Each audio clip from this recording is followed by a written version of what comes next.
I think we've put to bed the idea that young people aren't interested in politics. The fact that the turnout amongst young people was initially cited as one of the key factors why we lost, and then it turned out actually young people did vote in quite large numbers. Because of course this is an issue that affects their future, and where people are given a stake in their future, they tend to want to have a contribution, but they need to feel obviously that their voice is going to be heard. And the problem that we've had, I think, for so long now about the people who feel that it's not worth voting is that they feel that there's no point to voting. So that is a huge challenge, I think, for the political class.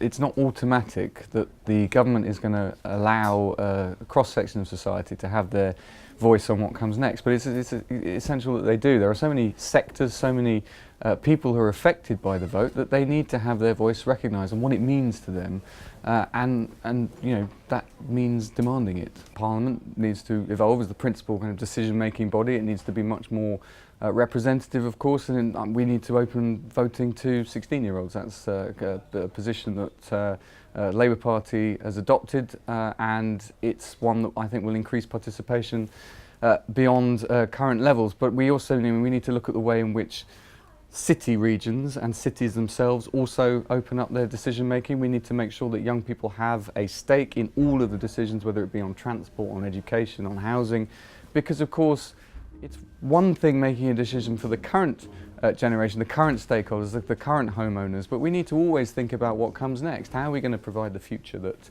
our kids need for the kind of jobs that they will need to make them prosperous but also competitive in what is an increasingly challenging global environment?